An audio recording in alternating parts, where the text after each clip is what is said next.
Hello friend, welcome to city classes. City classes के YouTube channel पे आप लोगों का स्वागत है। आशा करते हैं कि आप लोग बहुत ही अच्छे और स्वस्थ होंगे। तो आज हम लोग देखेंगे कि रेशियो एंड प्रोपोर्शन के पार्ट 4 तक हम लोग कर लिए। आज पार्ट 5 को करेंगे और देखेंगे इसमें कि पार्ट 5 में हम लोगों को क्वेश्चन जो है, सवाल जो है वह कैसा मिलेगा। तो हम लोग जो भी क्वेश्चन कर रहे हैं, जो भी प्रश्न कर रहे हैं, वो क्या है कि एग्जाम से रिलेटेड है। और एग्जाम में क्या है कि इसी टाइप का क्वेश्चन आपको देखने को मिलेगा, जहाँ पे लैंग्वेज सेम रहेगा, बट क्या है वहाँ पे कि डिजिट को क्या कर देता है, अंक को क्या कर देता है कि उसको चेंज कर देता है, बदल देता है, बट लैंग्वेज वही रहता है। तो हम लोग सारे टाइप को कर लिए हैं और जो भी बचा हुआ टाइप है उसको हम लोग 1 से 2 क्लास में खत्म कर लेंगे। तो यहाँ देखिए, फर्स्ट है यहाँ पे टाइप, पहला क्वेश्चन है यहाँ पे कि ए की आय बी की आय से 20% कम है। ए का आय मतलब ए जो जितना कमाता है वह बी की जो जितना कमाता है उससे क्या है, 20% कम है। और बी की आय सी की आय से 10% कम है। यदि सी की आय 500 रुपए हो तो ए की आय बताएं, मतलब ए का इनकम कितना होगा। तो क्या कर लीजिएगा आप कि यहाँ पे A ratio B ratio C लिख लीजिएगा पहले। क्यों? क्योंकि देखिए यहाँ पे बोलता है कि ए की आय बी की आय से 20% कम है। अगर बी 100 रुपया कमाता है तो इससे 20 रुपया ही कम कमाएगा तो कितना कमा जाएगा, तो 80 रुपया कमाएगा, यही ना होगा। अब देखिए यहाँ पे बोलता है कि बी की आय सी की आय से 10% क्या है, कम है। तो बी की आय सी की आय से, तो अगर सी अगर 100 होगा तो बी कितना होगा, 90 होगा। क्यों? क्योंकि यहाँ पे है कि बी की आय जो है वह सी की आय से 10% कम है। तो सी 100 कमा रहा है तो बी क्या हो जाएगा, 90 कमाएगा। तो यहाँ पे देखिए बी का वैल्यू 2 है जो कि अलग अलग है, चेंज है यहाँ पे। तो क्या करेंगे हम यहाँ पर कि बी की आय को हम लोग क्या करेंगे, सेम कर देंगे। तो इससे हमको क्या करना होगा, रेशियो निकालना होगा। तो रेशियो निकालने के लिए हम क्या कहे थे, एन लिख लीजिएगा पहले, ऐसे ऐसे और ऐसे। सबसे पहले इसको इससे गुना कीजिएगा तो कितना आ जाएगा, 7200 आ जाएगा।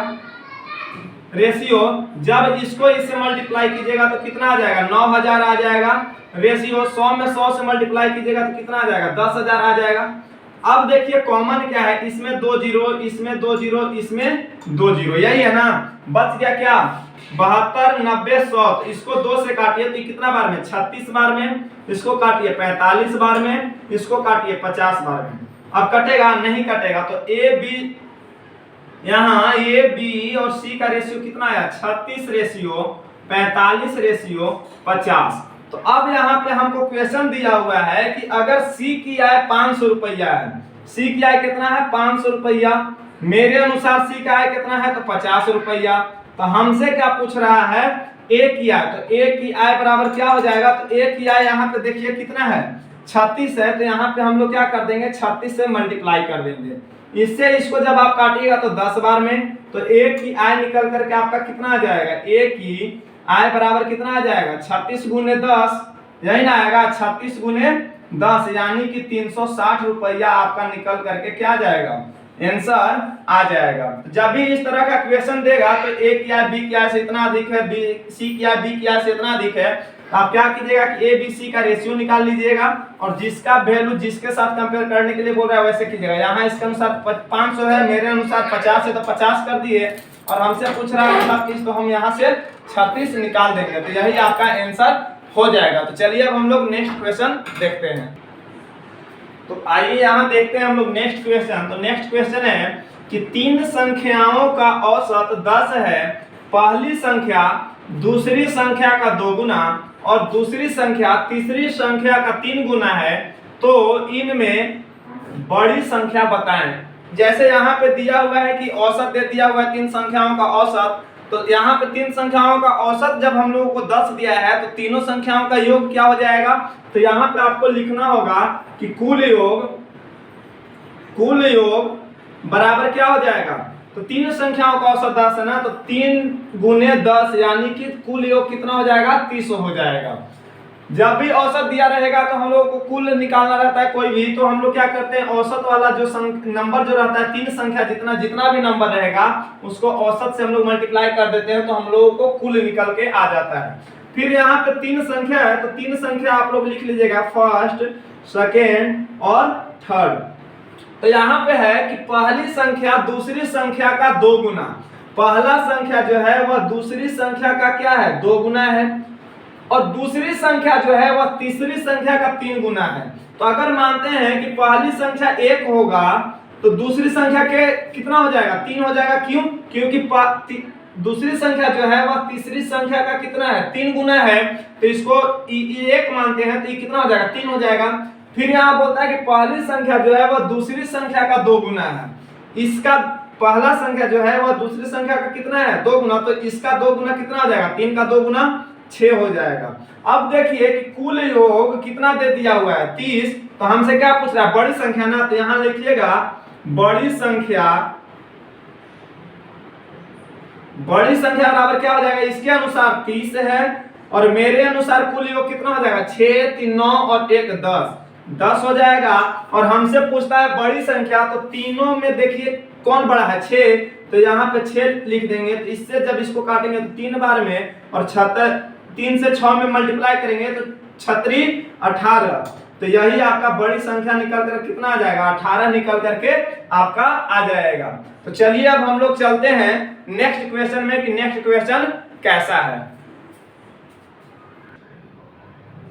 तो आइए यहाँ नेक्स्ट क्वेश्चन देखते हैं कि नेक्स्ट क्वेश्चन में क्या है। तो यहाँ पे नेक्स्ट क्वेश्चन में कि किसी बैंक में 50 पैसे, 25 पैसे तथा 20 पैसे के सिक्कों का अनुपात 2, 4, 5 के अनुपात में है, तो यदि उनका कुल मान 48 रुपया है तो 20 पैसे के सिक्कों की संख्या बताएं। यहाँ पे दे दिया हुआ है कि 50 पैसा, 25 पैसा और 20 पैसा के सिक्का का अनुपात दिया हुआ है कि 2, 4, 5 के रेशियो में है, और उनका कुल योग मतलब कुल या 50 पैसा, 25 पैसा और 20 पैसा के जोड़ देंगे, इन दोनों को रेशियो निकाल करके, तो उसका कुल मान दे दिया हुआ है कि 48 रुपया टोटल हो जाता है। तो पूछता है कि 20 पैसे के सिक्कों की संख्या क्या होगा। तो जब भी इस तरह का क्वेश्चन आएगा तो यहाँ पहले लिख लीजिएगा जो ऊपर में है, तो यहाँ 50 पैसा वाला को यहाँ लिखिएगा, फिर उसके बाद 25 पैसा वाला को लिख लीजिएगा, और उसके बाद 20 पैसा वाला को आप लोग लिख लीजिएगा। यहाँ पे देखिए कि 50 पैसे वाले के अनुपात कितना दिया हुआ है, 2, उसके बाद 25 पैसा वाला का 4 और 20 पैसा वाला का 5 दे दिया हुआ है। तो जब आप इसको आप निकालिएगा तो इसका मान निकल करके आ जाएगा 50 दूना के कितना हो जाएगा, 100 पैसा, ठीक है, 25 चौक के 100, इसका भी मान निकल करके 100 पैसा आ जाएगा, और इसका भी निकालेगा तो 20 25 100, मतलब 100 100 100 के रेशियो में आता है। फिर यहाँ पे बोलता है कि टोटल कुल मान इन लोगों का क्या है, 48 रुपया है। अगर ये 100 पैसा है, 100 पैसे हैं, ये भी 100 पैसे हैं, तो ये भी 100 पैसा हो जाएगा। आप लोगों को पता है कि जब 100 पैसा को हम लोग रुपया में कन्वर्ट करते हैं तो क्या करते हैं, 100 से भाग देते हैं। क्यों? क्योंकि 1 रुपया में कितना पैसा, तो 100 पैसा होता है, तो इसको 100 पैसा ना लिख करके हम क्या लिख दें, या रेशियो में तो इसको काट दीजिए ना ऐसे ऐसे, तो कितना आ जाएगा, या मत काटिए इसको, ऐसे ही रहने दीजिए। यहाँ पे 100 पैसा है तो इसको क्या लिख देंगे, 1 रुपया लिख देंगे, 1 रुपया लिख देंगे इसको भी, और 1 रुपया इसको भी लिख देंगे। यहाँ पे हमको बोलता है कि कुल मान 48 रुपया है, ठीक है, तो हम भी बोल दिए क्या कि नहीं 48 रुपया नहीं, मेरे अनुसार कितना रुपया, 1, 2 और 3, मतलब 1 रुपया 1 रुपया 1 रुपया, टोटल कितना 3 रुपया। तो हमसे पूछता है 20 पैसे के सिक्कों का मानना, तो 20 पैसे के सिक्कों की संख्या बराबर क्या है, 48/3, तो 20 पैसा के सिक्कों की संख्या कितना है, 5, तो यहाँ 5 लिख देंगे हम। जब इसको काटिएगा तो ये कट जाएगा 16 बार में, तो 16 5 80, मतलब क्या है कि 20 पैसों के सिक्कों की संख्या कितनी है, तो 80 को 20 पैसा के सिक्का है, यही निकल करके आपका आंसर आ जाएगा। तो चलिए अब हम लोग चलते हैं नेक्स्ट क्वेश्चन में कि नेक्स्ट क्वेश्चन कैसा है, और उस पे देखेंगे कि नेक्स्ट क्वेश्चन में जो है सो वो कैसा लाजवाब क्वेश्चन है। जो भी क्वेश्चन होगा एकदम डायरेक्टली आप लोगों को एग्जाम के रिलेटेड ही मिलेगा। एग्जाम में ऐसे ऐसे क्वेश्चन बहुत ही पूछे जाते हैं और मजेदार तरीके से हम लोग इसको बनाते हैं। पैसा और रुपया वाला पे तो एक कोई भी एग्जाम में एक नए क्वेश्चन डाल ही देता है। तो चलिए अब हम लोग चलते हैं नेक्स्ट क्वेश्चन में, नेक्स्ट टाइप में कि वह कैसा है। आइए यहाँ देखते हैं हम लोग नेक्स्ट क्वेश्चन है, जब भी यहाँ पे रुपया पैसा पैसा रुपया करके जब भी देगा तो हम लोग क्या करेंगे, रुपया को रुपया के साथ कंपेयर करेंगे।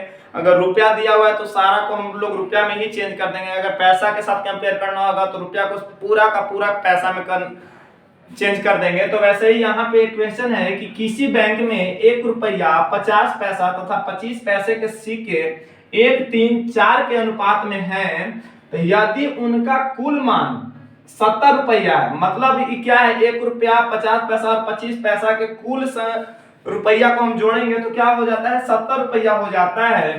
तो पूछता है कि 50 पैसे के सिक्कों की संख्या 25 पैसे के सिक्कों की संख्या से कितना कम है।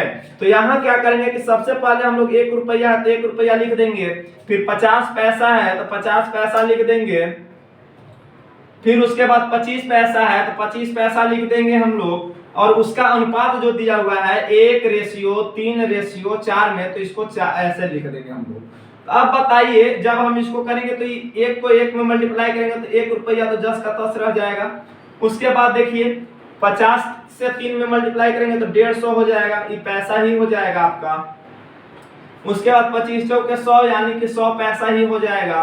तो अब बताइए हम लोगों को यहाँ पे कुल क्या दिया है, रुपया में दे दिया हुआ है 70 रुपया दिया हुआ है। चाहे तो आप रुपया को पैसा में कन्वर्ट कर दीजिए या फिर आप लोग पैसा जो यहाँ है उसको रुपया में कन्वर्ट कर दीजिए। तो हम क्या करते हैं, यहाँ पे रुपया है तो इसी को हम क्या करते हैं, रुपया में कन्वर्ट कर देते हैं। टोटल रुपया कितना है, 70 है, और मेरे अनुसार कितना है, 1 रुपया में 100 पैसा। तो 100 के जगह पर हम क्या लिख सकते हैं, 1 रुपया भी लिख सकते हैं ना। और अगर 150 पैसा है तो क्या हम इसको लिख सकते हैं 1 रुपया 50 पैसा, यानी कि 1.5 रुपया लिख सकते हैं। और ये 1 रुपया है, ये है। यहाँ टोटल रुपया इसके अनुसार 70 है और मेरे अनुसार कितना हो जाएगा, तो 1 रुपया और 1 रुपया 2 रुपया, 2 रुपया में 1.5 रुपया कितना हो जाएगा, 3 रुपया 50 पैसा हो जाएगा।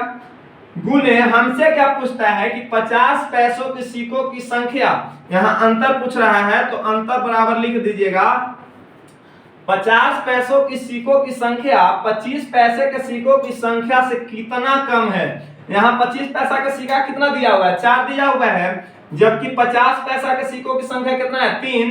तो 25 पैसा वाला से 50 पैसा कितना कम है, तो एक कम है। तो 1 से यहाँ क्या कर देंगे, हम मल्टीप्लाई कर देंगे। जब यहाँ से पॉइंट हटेगा तो ये ऊपर में चला जाएगा तो 0 हो जाएगा। तो इससे जब काटिएगा तो कितना बार है, 35 दूना 70, 1 0 ऐसे। तो कितना आ गया, 20 सिक्का तो अंतर आया। यही आपका क्या हो जाएगा, आंसर हो जाएगा। जब भी इस तरह का क्वेश्चन देगा तो रुपया यहाँ पे दिया है तो क्या किए, हम इस सभी को रुपया में चेंज कर दिए। या यहाँ पर पैसा देता तो क्या करते, सारे रुपया को हम लोग पैसा में क्या कर देते, कन्वर्ट कर देते हैं। फिर वैसे ही हम लोग अंतर पूछ रहा था तो यहाँ से 25 पैसा वाला से 3 रुपया, सॉरी 25 पैसा वाला से 50 पैसा वाला कितना कम है, तो 4 से 3 कितना कम है, 1 कम है। तो 1 से मल्टीप्लाई कर दिए तो 20 मेरा आंसर आ गया। तो चलिए अब हम लोग चलते हैं नेक्स्ट क्वेश्चन में कि नेक्स्ट क्वेश्चन है क्या। तो देखिए हम लोग नेक्स्ट क्वेश्चन यहाँ पे है कि 1 रुपया 50 पैसा तथा 25 पैसे के 378 सिक्कों के मूल्य का अनुपात 13:11:7 के अनुपात में है। तो 50 पैसों की क्या है, संख्या पूछ रहा है कि 50 पैसे की संख्या कितना होगा। तो अब बताइए हमको कि यहाँ हम लोगों को सिक्का पूरा दे दिया है तो क्या हम इसको सिक्का में कन्वर्ट कर दें। यहाँ पे बोल रहा है कि 378 सिक्कों के मूल्य का अनुपात इतना दिया हुआ है, 1 रुपया 50 पैसा तथा 25 पैसे के 378 सिक्कों के मूल्य का अनुपात, 378 सिक्कों के मूल्य का अनुपात यहाँ पे 13:11:7 के अनुपात में दिया हुआ है। तो हम लोगों से क्या पूछ रहा है, 50 पैसे के सिक्कों की संख्या। तो यहाँ अगर हम लिखते हैं कि 1 रुपया है तो 1 रुपया जब हम इसको बनाएंगे तो 1 रुपया में कितना है, 1 रुपया को जब हम रुपया में ही बनाएंगे तो 1 ही रह जाएगा। तो यहाँ 1 लिख देते हैं। वैसे ही 50 पैसा है, 50 पैसे को हम कितना से हम गुना कर दें कि 1 रुपया बन जाएगा, तो 2 से 3 कितना हो जाएगा, 1 रुपया हो जाएगा, मतलब यानी कि 100 पैसा। 100 पैसा यानी कि कितना, 1 रुपया हो जाएगा। वैसे ही 25 पैसा को क्या कर देंगे हम, 25 में कितना से मल्टीप्लाई करेंगे कि 100 हो जाएगा, तो 25 गुने 4 कर देंगे यानी कि 100 पैसा यानी कि 1 रुपया हो जाएगा। और इसी का अनुपात यहाँ पे दिया हुआ है, देखिए यहाँ पे 13, 11, 7। अगर 1 रुपया है, 50 पैसा है और 25 पैसा यहाँ दिया हुआ है, ठीक है। और इसका यहाँ पे देखिए दिया हुआ है 13:11:7 में आपका दिया हुआ है। तो अब आप हमको बताइए कि जब इसको हमको रुपए में बनाना होगा तो 1 से ही मल्टीप्लाई करेंगे, ठीक है। तो 1 रुपया का अनुपात कितना हो जाएगा, 13। उसके बाद जब इसको आप मल्टीप्लाई कीजिएगा तो 50 को जब 2 से मल्टीप्लाई कीजिएगा तो 100 रुपया हो जाएगा। 100 रुपया यानी कितना, 1 रुपया हो जाएगा। 100 पैसा यानी कि 1 रुपया। तो 11 दूना के 22 सिक्का हो जाएगा। वो ऐसे ही पूछ रहा है यहाँ कि 25 के कितना से मल्टीप्लाई करेंगे, 4, तो 7 × 28। अब इसका वैल्यू हम लोगों को यहाँ से 13x, 22x और 28x x मान लेकर के चलते हैं। इसका वैल्यू तीनों का जोड़ दे दिया हुआ है 378, ठीक है। तो जब आप इसको जोड़िएगा तो कितना आ जाएगा, 8, 2, 10 और 3, 13 की 3 हासिल 1, 2, 2, 4, 1, 5, 1, 6, 63x बराबर 378 आया हुआ है। तो यहाँ से x का वैल्यू आप निकालिएगा, तो यहाँ से जब आप x का वैल्यू निकालिएगा तो x बराबर क्या आ जाएगा, 378 बटा में क्या आ जाएगा, 63। तो इसको जब आप काटिएगा तो ये 6 बार में कट जाएगा, तो x बराबर कितना आ जाएगा, x बराबर क्या आ जाएगा, तो 6 आ जाएगा। तो हमसे क्या पूछ रहा है, 50 पैसे के सिक्कों की संख्या बताना है। तो 50 पैसे के सिक्कों की संख्या कितना है, अब बताइए। 50 पैसों के सिक्कों की संख्या कितना है, तो यहाँ पे देखिए 50 पैसे के सिक्कों की संख्या कितना हो जाएगा। जब इसको 22x किए हैं हम, यहाँ पे 50 पैसा के सिक्कों की संख्या कितना आया है, 22x आया है ना। तो 22x जब आया है तो लिखिएगा कि 50 पैसों की सिक्कों की संख्या 22x। तो यहां से 22 तो रहेगा ही और x के जगह पर 6 है तो 6 हो जाएगा। तो 22 से कितना हो जाएगा, 132। यानी कि 50 पैसों की सिक्कों की संख्या कितना हो जाएगा, 132 हो जाएगा। तो 132 आपका आंसर निकल करके यहां से आ जाएगा। देखिए जब भी इस तरह का क्वेश्चन दे तो आप क्या कीजिए कि यहाँ रुपया में आप कन्वर्ट करिएगा, तो 50 पैसा को कितना से मल्टीप्लाई करेंगे कि कितना आ जाएगा, तो 2 से मल्टीप्लाई करेंगे तो ये रुपया में बदल जाएगा। 25 पैसा में कितना से मल्टीप्लाई करेंगे कि रुपया में हो जाएगा, तो 4 से करेंगे तो ये भी रुपया में बदल जाएगा। तो यहाँ पे क्या दिया था कि मूल्यों का अनुपात दे दिया हुआ था। तो जब हम इससे इसमें मल्टीप्लाई किए तो सिक्का को सिक्का के साथ कंपेयर कर देंगे, तो 13 एकम 13, 11 दूना के 22x और 7 चौक 28x। x हम इसलिए माने कि यहाँ पे हमसे पूछ रहा था, तो x का वैल्यू हम लोगों को निकल जाता, तो इसमें हम पुट कर देंगे। जब इसको हम किए तो यहाँ 63x बराबर 378 दिया, तो x बराबर 6। तो हमसे पूछा था 50 पैसों की सिक्कों की संख्या बताएं। तो 50 पैसा के सिक्कों की संख्या कितना आ गया है, 22। तो 22x बराबर क्या हो जाएगा, तो 22x बराबर हो जाएगा 22 गुने x का वैल्यू 6 है तो 6 कर दिए, तो आपका निकल करके 132 आंसर आ गया। तो चलिए अब हम लोग चलते हैं नेक्स्ट क्वेश्चन में कि नेक्स्ट क्वेश्चन है क्या। तो आइए हम लोग नेक्स्ट क्वेश्चन देखते हैं कि नेक्स्ट क्वेश्चन है क्या। बोलता है कि एक थैली में 1 रुपया 50 पैसा और 25 पैसे के कुल 340 सिक्के हैं। एक थैला है जिसमें 1 रुपया 50 पैसा और 25 पैसे के सिक्कों की संख्या आपका 340 दे दिया हुआ है, और इन सिक्कों का मूल्य का अनुपात 5:4:1 के अनुपात में है। यानी कि इनका मूल्य जो है वो 5:4:1 के अनुपात में है। तो आपसे पूछता है कि 25 पैसे की सिक्कों की संख्या क्या होगा। यहाँ पे आप क्या कीजिएगा कि जो पहला अनुपात दिया हुआ है 5:4:1, तो इसको तो हम लोग लिखेंगे ही 5:4:1 के अनुपात में, ठीक है। यहाँ पे दिया हुआ है। अब आप हमको बताइए कि 1 रुपया में सिक्कों की संख्या कितना हो जाएगा, 1 हो जाएगा। वैसे ही 50 पैसा में सिक्कों की संख्या कितना हो जाएगा, तो 2 हो जाएगा। क्यों, क्योंकि 50 दूना के 100, 2 को सिक्का मिलेगा 50-50 का, तभी तो जाकर के 1 रुपया बनेगा। तो क्या हो गया, 50 पैसे के सिक्कों की संख्या कितना हो गया, 2 हो गया। वैसे ही आप बताइए हमको 25 पैसा के सिक्कों की संख्या कितना हो जाएगा, 4 हो जाएगा। 25 चौके 100, 25 25 25 पैसा के 4 सिक्का जब होगा तब जाकर के 1 रुपया आपका होगा। यही आपका एक और रेशियो निकल करके क्या हो गया, 1:2:4 के अनुपात में आ गया। तो क्या आया, 1 रुपया के सिक्कों की संख्या 1 है, 50 पैसे के सिक्कों की संख्या 2 है, 25 पैसे के सिक्कों की संख्या 4 है। तो जब आप इसको कंपेयर कीजिएगा तो 5 एकम 5 अनुपात 4 दूना का 8 अनुपात 4 एकम 4। अब बताइए, आप यहां से बोलता है कि कुल टोटल सिक्कों की संख्या 340 है। ठीक है, मान लेते हैं 340। मेरे अनुसार टोटल सिक्कों की संख्या कितना हो जाएगा, तो 8 5 13 13 और 4 17 हो जाएगा ना। 8 5 13 और 4 17 ये कुल सिक्का निकल करके मेरे अनुसार आया। क्या निकल करके आया, कुल सिक्का निकल करके मेरा इतना के अनुपात में आया। तो टोटल कितना हो गया 17। हमसे पूछता है कि 25 पैसे के सिक्कों की संख्या, यहाँ 25 पैसे के सिक्कों की संख्या हमसे पूछ रहा है।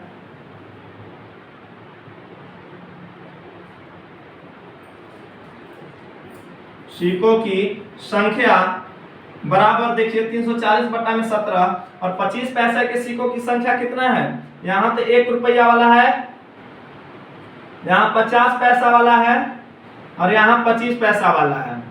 तो अब बताइए आप हमको कि 25 पैसा वाला कितना है 4, तो यहाँ से हम 4 से मल्टीप्लाई कर देंगे। जब इसको काटिएगा आप तो 20 बार में कट जाएगा, तो 25 पैसे के सिक्कों की संख्या कितना आ जाएगा, 20 चौके 80। यही आपका निकल करके आंसर आ जाएगा। जब भी इस तरह का क्वेश्चन आएगा तो आप लोग इसी तरह से कीजिएगा। केवल देखिए टाइप एक ही रहता है, लैंग्वेज का क्या हो जाता है, यहाँ पे घुमा फिरा देता है। इसके जस्ट पीछे वाला भी क्वेश्चन जो था इसी टाइप का था, बट क्या था उसमें लैंग्वेज चेंज कर दिया था। यहाँ भी वही उसी टाइप का क्वेश्चन है। यहाँ पे देखिए तो उसको हम कर दिए, यहाँ पे 1 रुपया 50 पैसा और 25 पैसा। 1 रुपया में सिक्कों की संख्या 1, 50 पैसा में सिक्कों की संख्या 2 और 25 पैसा में सिक्कों की संख्या 4 हो गया। तो उसके अनुसार 5 4 1 है, मेरे अनुसार 1 2 4 है। तो यहाँ कुल सिक्कों का अनुपात निकल के कितना आ गया, 5 8 4 के अनुपात में। यहाँ इसके अनुसार कुल सिक्का कितना दे दिया 340, मेरे अनुसार कितना है 17। कहां से 17 आया, तो देखिए 8 5 13 और 4 17। हमसे पूछ रहा था 25 पैसा के सिक्कों की संख्या, तो 25 पैसा के सिक्कों की संख्या कितना है 4। तो यहाँ 4 से मल्टीप्लाई कर दिए, इससे इसको काटे 20 बार में और 20 से 4 में मल्टीप्लाई किया तो क्या आ गया 80 आंसर आ गया। तो 25 पैसों के सिक्कों की संख्या कितना है 80। तो चलिए अब हम लोग चलते हैं नेक्स्ट क्वेश्चन में। नेक्स्ट क्वेश्चन है क्या, आइए देखिए हम लोग नेक्स्ट क्वेश्चन है कि A और B की वार्षिक आय का अनुपात 3:2 तथा खर्च का अनुपात 5:3 है। यदि वर्ष के अंत में प्रत्येक की बचत 1000 रुपए हो तो A की वार्षिक आय बताएं। तो यहाँ पे एक क्वेश्चन जो है से ये पिछले टाइप में भी हम एक बताए हुए हैं। तो आप लोग क्या कीजिएगा, बनाइए और इसको बताइएगा कि आंसर क्या है। तो यहाँ पे बनाने का जो लैंग्वेज होता है उसको लिखना नहीं है, डायरेक्ट आप क्या कीजिएगा कि आय का अनुपात कितना है, ए का आय का अनुपात जो है सो वह कितना है 3 है। तो अगर हम 3x मानते हैं और बी का आय का अनुपात हम कितना मान ले, यहाँ 2 है तो यहाँ 2x मानते हैं। ठीक है, यहाँ पे माइनस माइनस कर देते हैं। क्या करता है, बचाता है उन लोग कितना कितना, वर्ष के अंत में कितना बचाता है 1000 रुपया। तो 1000 रुपया बचा दिया। और खर्च का अनुपात कितना दे दिया हुआ है, तो 5:3 दे दिया हुआ है। तो देखिए यहाँ पे क्या है, तो यहाँ देखिए 5:3 है। तो क्या कीजिएगा आपकी टोटल क्या कीजिएगा, क्रॉस मल्टीपल कीजिएगा। तो यहाँ से क्या आ जाएगा 3x में 3 से मल्टीप्लाई कीजिएगा तो 9x माइनस 3000, 1000 में 3 से मल्टीप्लाई किया 3000। इधर जब मल्टीप्लाई कीजिएगा तो 5 दूना का 10x माइनस 5000। अब क्या कीजिए, आपकी x वाला को एक तरफ, बिना x वाला को एक तरफ कीजिए। तो इधर 9x तो है ही, इधर 10x प्लस में है तो इधर आएगा तो क्या में हो जाएगा माइनस में 10x। यानी अब इधर देखिए, इधर माइनस में 5000 है तो 5000 तो रहेगा ही, और इधर माइनस में 3000 है तो उधर जाके क्या में हो जाएगा प्लस में 3000 आपका हो जाएगा। तब बताइए कि 10 में से 9 हो जाएगा तो कितना हो जाएगा, तो x तो बचेगा ही, बड़ा कौन है 10। तो 10 का चिन्ह क्या है माइनस, तो यहाँ माइनस लगा देंगे बराबर 5000 में से 3000 जाएगा तो क्या हो जाएगा 2000, बड़ा कौन है 5000। तो इसका चिन्ह क्या है माइनस का, तो माइनस लगा देंगे तो माइनस माइनस क्या हो जाएगा प्लस कट जाएगा। तो x बराबर क्या हो जाएगा 2000 आपका आया। तो यहां से पूछता है कि a का आय क्या है, a की वार्षिक आय क्या है। तो a की वार्षिक आय क्या है 3, तो हम क्या माने थे 3x। तो लिखिएगा कि a की वार्षिक आय बराबर 3x, यानी 3 इंटू 2000, यहाँ x का वैल्यू कितना है 2000 आया है ना, तो यहाँ पे 2000 कर देंगे, यानी कि कितना आ जाएगा 6000 आपका आंसर आ जाएगा। ए का वार्षिक आय कितना है, तो 6000 रुपया इसका वार्षिक आय है। तो आज की क्लास में इतना ही। और आपका रेशियो एंड प्रोपोर्शन का क्या है, हम लोग पार्ट 5 तक में ही सब सीमेंट ही दिए। हम लोग क्या आज रेशियो एंड प्रोपोर्शन का टाइप हम लोग खत्म कर दिए। आप लोग क्या कीजिएगा कि कोई भी बुक उठाइएगा और रेशियो एंड प्रोपोर्शन के चैप्टरों को बनाइएगा। जहां भी दिक्कत होगा तो आप लोगों के व्हाट्सएप नंबर जो दिए थे उस पर आप लोग व्हाट्सएप कीजिएगा और उसको हम बना करके इधर से भेज देंगे। तो चलिए आज की क्लास में हम लोग इतना ही रहने देते हैं। अगर वीडियो पसंद आया होगा तो वीडियो को लाइक और शेयर जरूर कीजिएगा, और चैनल पे नए हैं तो चैनल को सब्सक्राइब जरूर कीजिएगा। Thank you.